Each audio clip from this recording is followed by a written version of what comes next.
Hello YouTube friends, Carrie Knowles here, the Daydreamer and Master Manifester, here to give you another lesson on manifesting the desires of your dreams and the things that you want to call into your life. Now, this video is about how the thing you want to manifest is not about money. So I'm going to have a little notebook here and I'm going to draw you like a little visual diagram of how you can go from point A to point C and eliminate point B.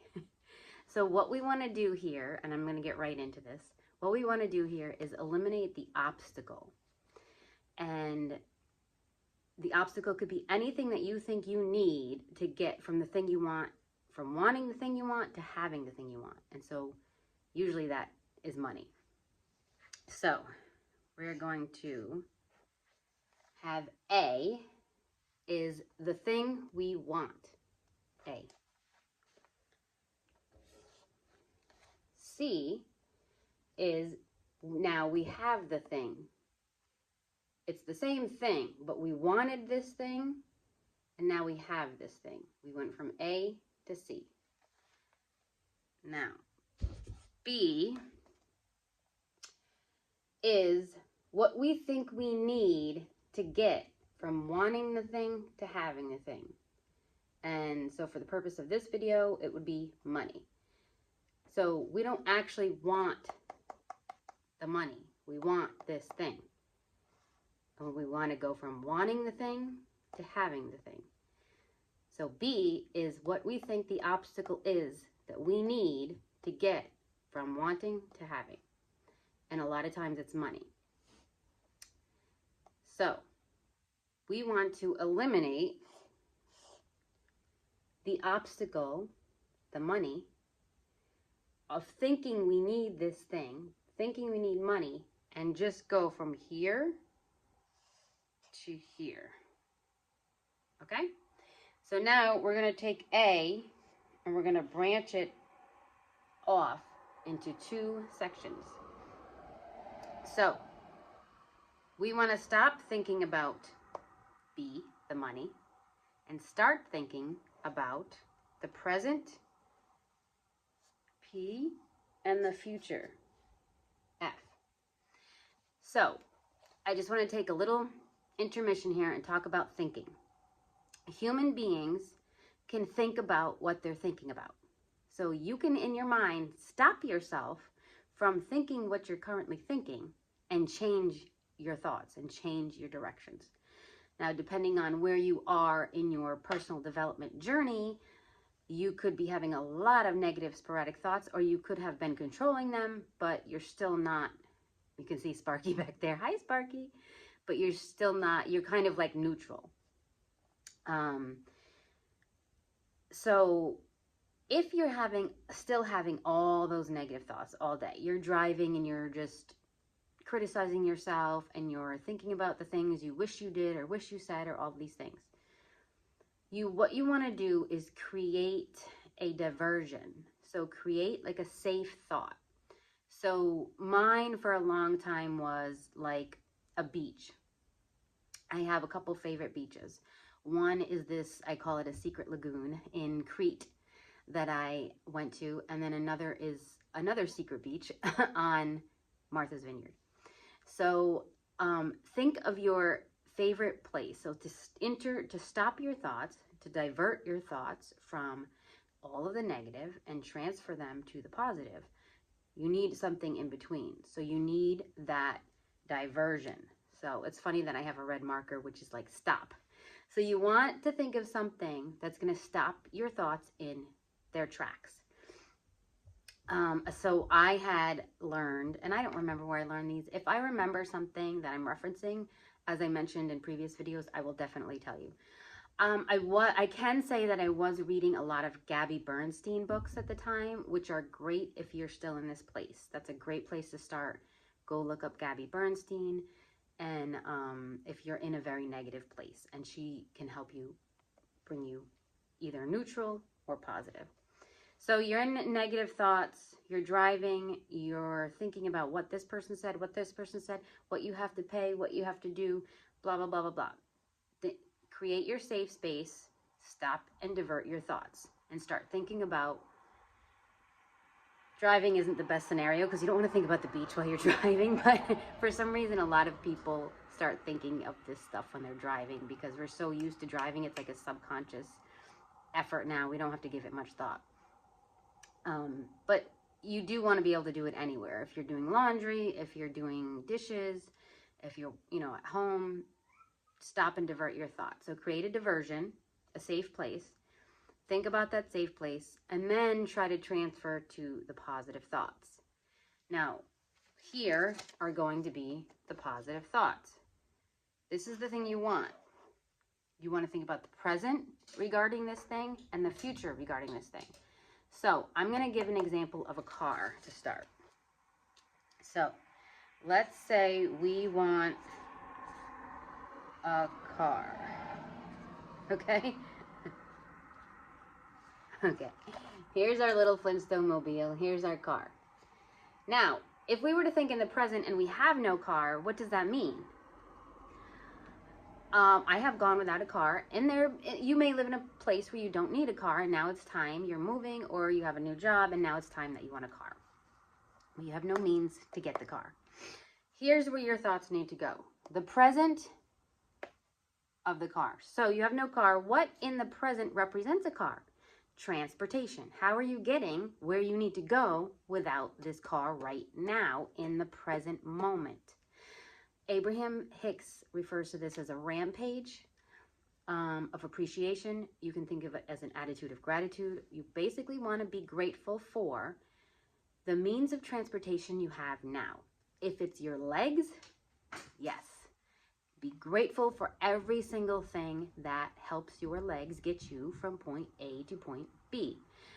Your hips, your muscles, your bones, your joints, your ligaments, your feet, your toes, your knees, your thighs, your ankles, your shins, your calves. Think all of these things. This is a rampage. I'm so grateful that my body has the ability to move my legs and get me to school or work or wherever I need to go.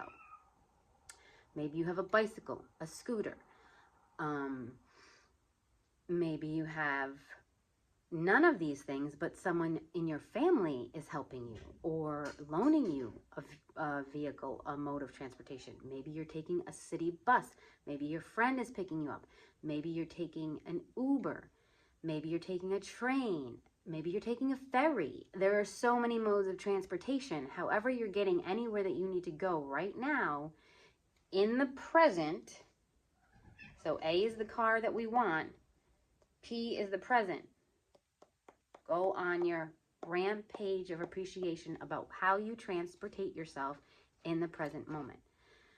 I'll give you an example of what I did.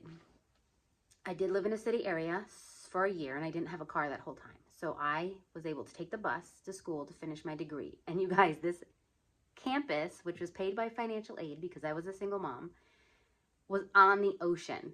Okay, and they gave me free transportation passes anywhere in the state, on the seat bus or the train. So I would go on, while I'm sitting on this bus, I would go on rampages of appreciation, and I would journal attitude of gratitude journals. And before I went to bed, I would think about what I was grateful for that day. And the bus was one of them. The free pass was one of them. So basically this is how it would go. I'm so grateful for this city bus, this transportation. I'm so grateful for my college campus. I'm so grateful for the state for helping me go back to school, paying for financial aid. I'm so grateful for my grants. I'm so grateful for this free bus pass. I'm so grateful for the people on this bus that are on here with me. Some of them talk to me. Some of them help me with my groceries. I'm so grateful I'm able to go buy my groceries and take this bus to get there, because after school I would go grocery shopping. Then I started to be able to afford an Uber. I'm so grateful with this Uber. When I was younger in high school, we didn't have an Uber. You had to walk or wait for your parents, and sometimes you would be left behind. You had to figure it out. You had no cell phone. I'm so grateful that Uber's now an option. It's made my life so much easier. It's so good for the community. Then I went even further, and I started Googling how much some of these things cost. So I would be, first of all, the city bus. one city bus is like $250,000. So I'd be like, oh my gosh, I'm so grateful for this $250,000 bus. And then I would pass a gas station and I'd look up the gas station, and the gas station's worth like $5 million. So I'd be like, oh my gosh, I'm so grateful for these gas stations that provide gas for this bus, or for the Ubers, they're worth $5 million. And then I'd look up how much my college campus was, and it's worth like, I don't know, $20 million. This was a year ago. I'm so grateful for this $20 million and all of the hands that this had to pass for this to happen, for this beautiful college campus to be built on this oceanfront property. And they're providing my transportation, and they're providing grants and scholarships for students like me to go back to school and learn.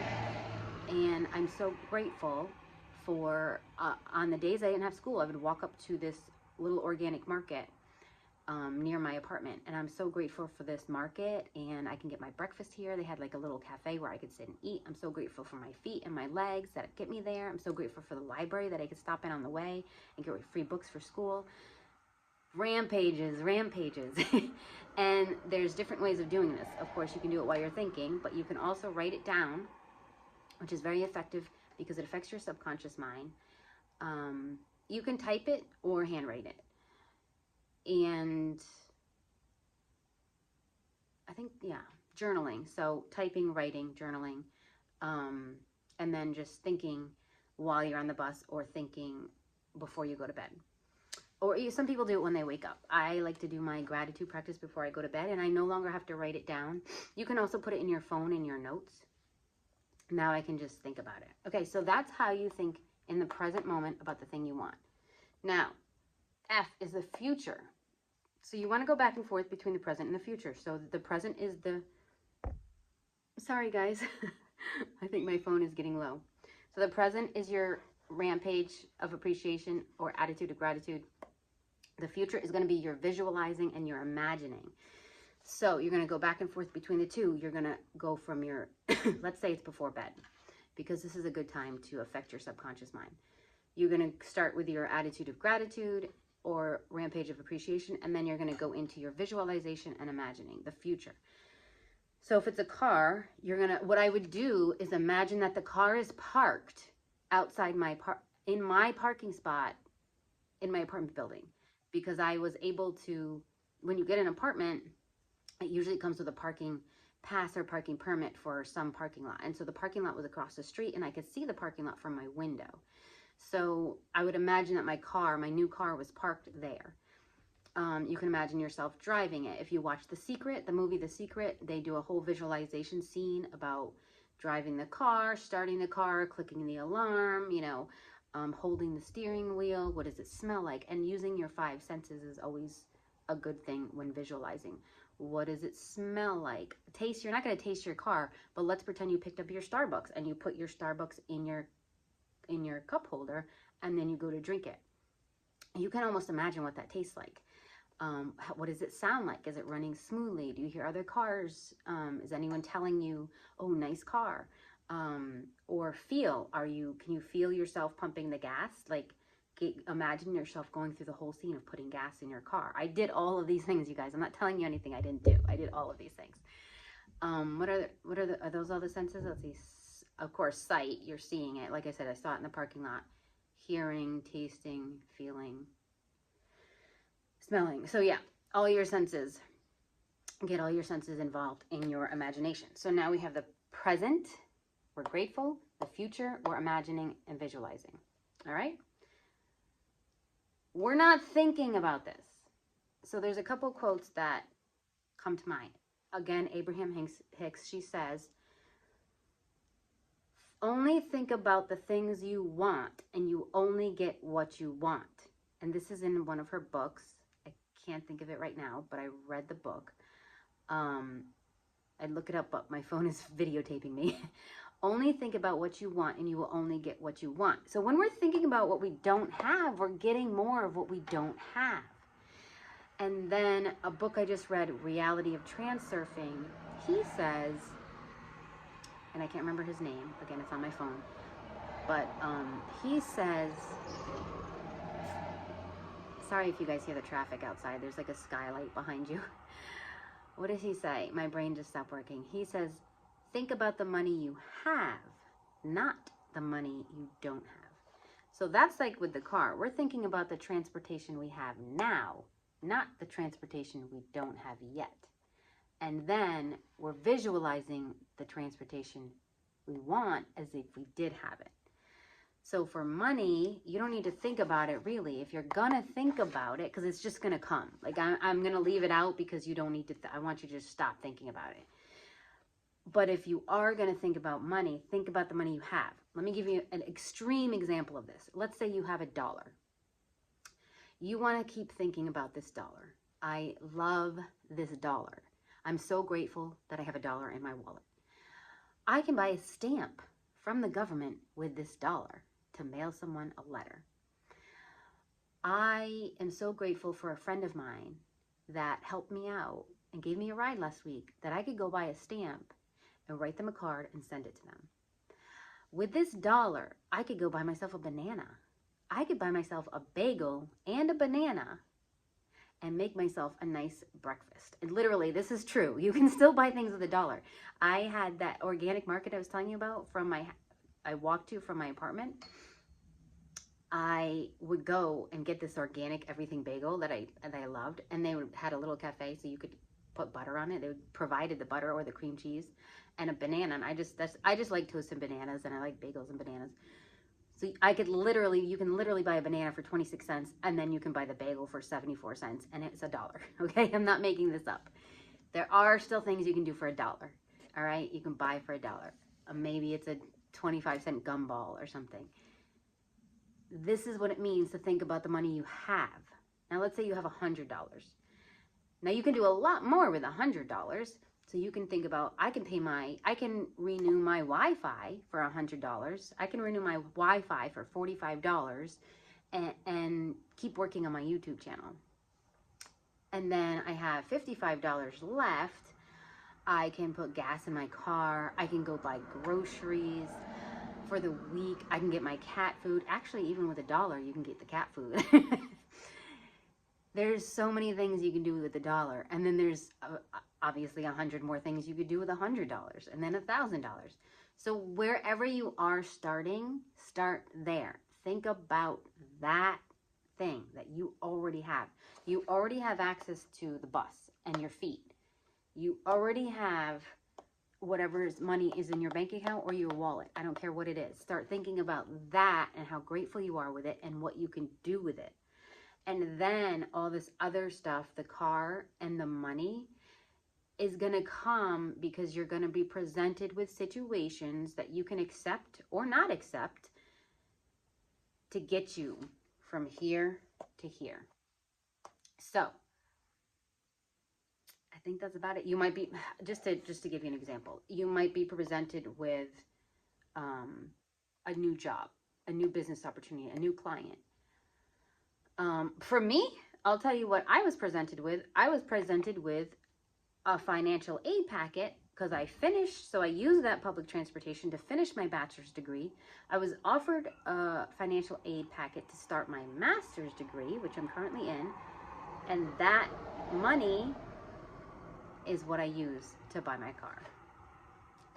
I did not have to think about this money. I don't have to think about it. I don't have to do anything.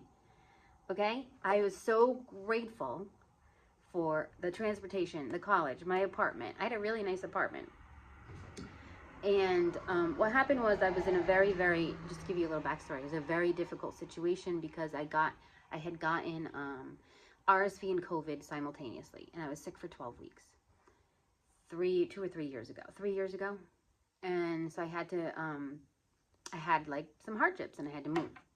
And I actually manifested that apartment too. But it was like the universe had picked me up and moved me out of this place I was living.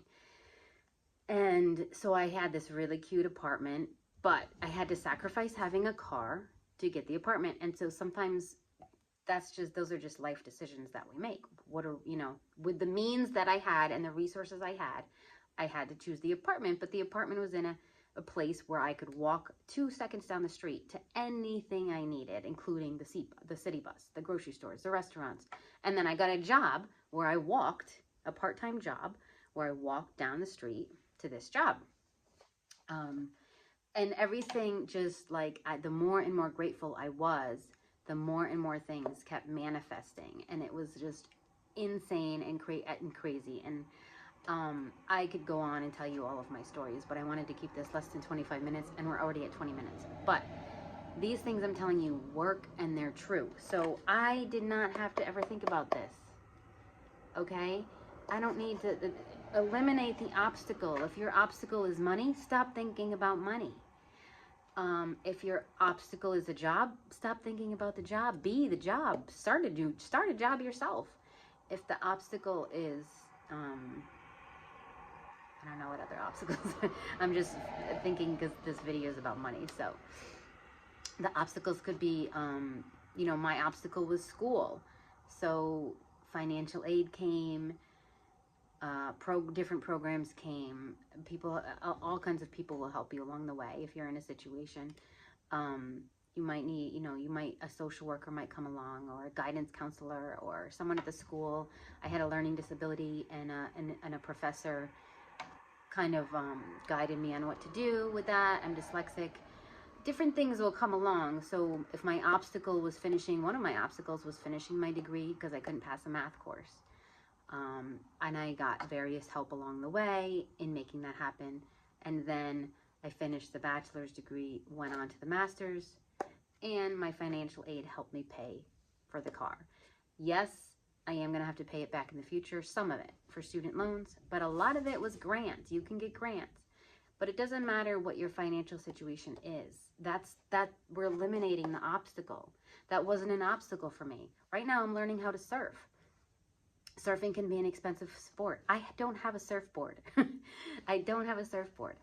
But I met someone through a synchronistic series of events who surfs, offered to teach me how to surf, and has 3 surfboards. So she brings them. And I did not have a surfboard. That's not that I eliminated the obstacle and kept thinking about how surfing was a goal of mine that I wanted to accomplish eventually. I'm 48 years old. I could use that as an excuse. I could use my age as an excuse. I could use I don't have a surfboard and I don't have $300 to buy one as an excuse. I could use I work too much. I can't get up at 5 a.m. as an excuse because I have to be to work, or I have to, you know, I work for myself really, but I have to, I try to clock in and keep myself on a routine. Oh, I need to, you know, start my work at 9, or I'm in my master's degree. I don't have time. I have to make money. I have to go to school. I have to do this. Time, money, age, these are all excuses. Since I eliminated those excuses and those obstacles, I'm now learning how to surf at 48 years old with no surfboard. All right. And I still have school and a job, money to make. So I was just inspired to make this video because I thought of the title in my mind last week, money. It's not about the money. It's about A and C, what you want, wanting what you want, and having what you want. That's it. The rest is going to come, and you're going to be surprised at how it comes. And it may not come in the way you think. It may not come in the way you want, but you have to start allowing it to come and start thinking about the positive things and thinking about what you're grateful for, and then visualizing how wonderful it's going to be having what you want. All right. Hopefully that makes sense and I didn't ramble too much. I look forward to speaking to you again. Sparky just ran over my lap. She's like so mad right now and jealous. But I hope this helps you guys. I hope that you're able to speed up your manifesting, and let me know in the comments if you do manifest anything, and feel free to go back through my library and listen to some of my other manifesting videos. So have a great day. Remember, life is a sweet dream, and we are the daydreamers. Bye.